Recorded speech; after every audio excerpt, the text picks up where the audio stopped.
Il y a de plus en plus de gens qui dans la rue se précipitent sur moi. Alors, comme tout le monde, hein, vous me direz, ceux qui veulent me détrousser, ceux qui veulent me violer... Oui. Mais il y a aussi tous les gens qui courent vers moi en pleurs, qui me disent « Mais on parle de plein de choses dans Big Bug Hunter, mais finalement, qu'est-ce qui fait un bon chasseur de bugs, hein? Quelles sont ses qualités ?» Oui, il y en a, oui. Eh bien, je pense qu'il est effectivement grand temps de lever le voile sur ce mystère, et c'est pourquoi aujourd'hui, avec mon éminent collègue Norizorb, eh bien, nous allons faire une plongée au cœur de l'âme du Hunter. Eh, sympa les faits, là. Dark Souls est un jeu difficile. Ce jeu d'action RPG est impitoyable envers le joueur et la moindre erreur se paye très cher. Cette difficulté élevée, couplée à un univers très sombre, font de ce jeu un petit chef-d'œuvre. Mais c'est également un chef-d'œuvre au niveau des bugs. On a le droit ici à du glitch de très haut niveau. Jugez donc par vous-même. Certains ont peut-être rencontré des difficultés face à l'hydre du lac Cendré.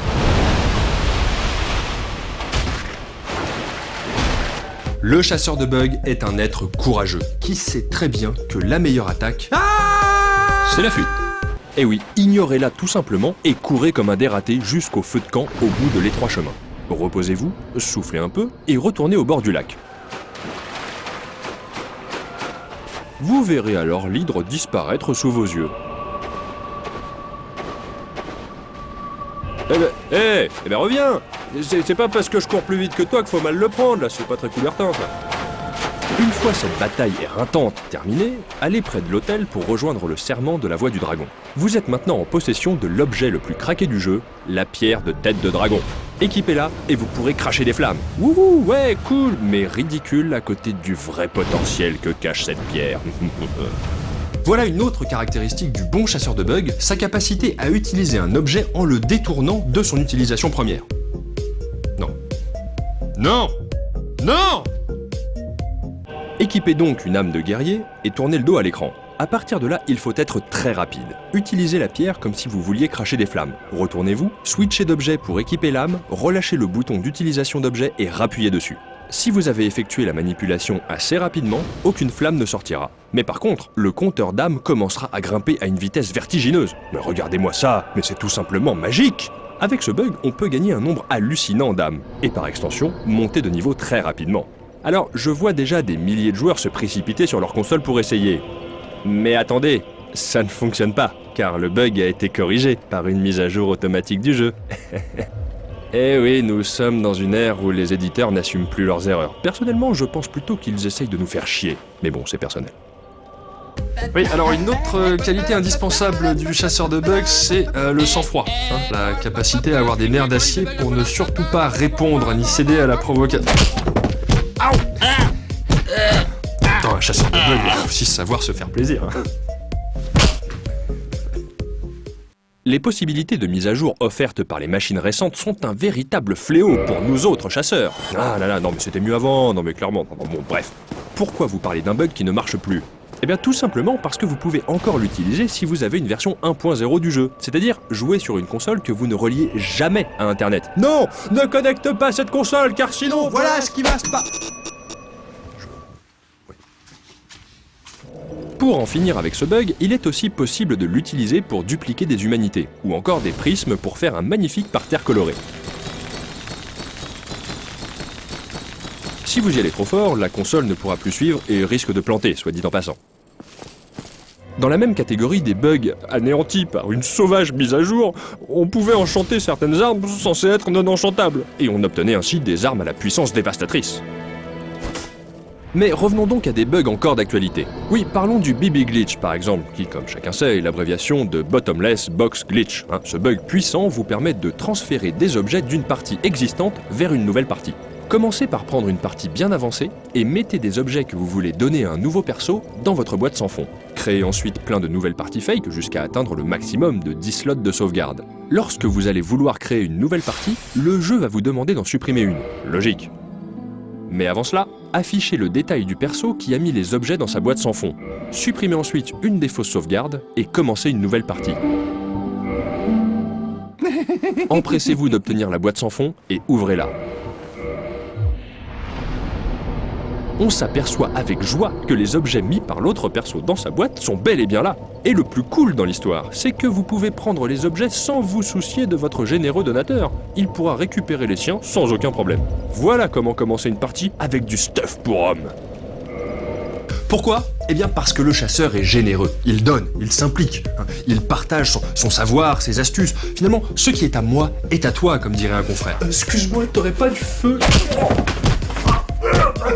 Le chasseur est généreux. Bon, après tout ça, on se dit que le jeu est complètement essoré avec des bugs pareils. Mais non, on vous a réservé le meilleur pour la fin.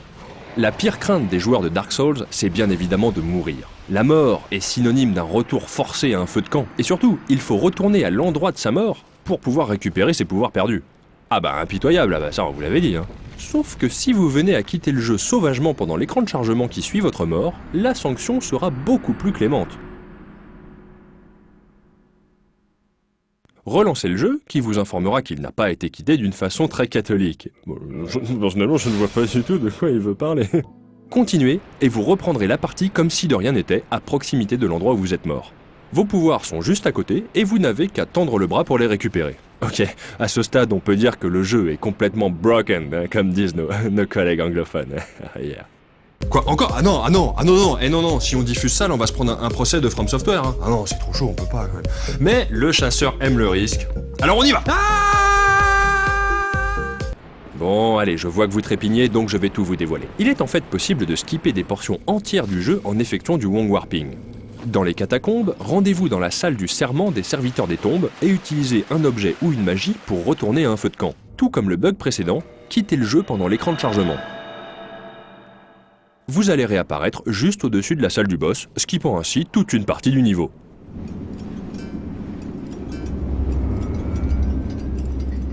Et en plus, vous arrivez dans le dos du boss, ce qui n'était pas vraiment prévu à la base, mais qui fait toujours plaisir. Et bon, allez, on finit vraiment cette fois avec The Big Bug. Si, je vous promets, c'est le dernier, mais ça me fait plaisir, c'est cadeau.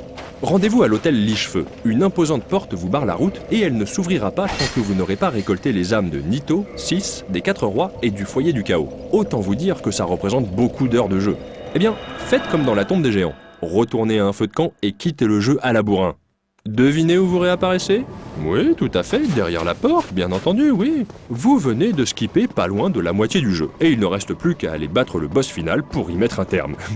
Bref, là je crois qu'on a atteint le point de non-retour, hein. Le jeu est plus que broken, il est complètement destroyed, comme diraient nos amis américains. Et voilà, j'espère maintenant que vous en savez un peu plus sur la philosophie de la chasse aux bugs, hein, ses exigences, ses dangers, mais surtout sa noblesse.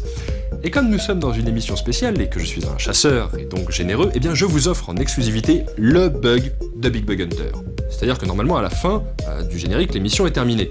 Sauf si je fais cette manipulation, à savoir que je vais me placer par des petits pas latéraux exactement au pixel près sous le logo No Life et que je le touche à la frame exacte où on lance le générique. Et bien dans ce cas-là, que se passe-t-il à la fin du générique ? Je réactive la caméra pendant une durée de 10 à 20 secondes à l'insu de l'équipe. Voilà. Évidemment, ni No Life ni moi ne pouvons être responsables de ce que vous allez voir puisque ça n'est pas du tout prévu. Mais bon, comme disent les chasseurs, soyons courageux. Allez !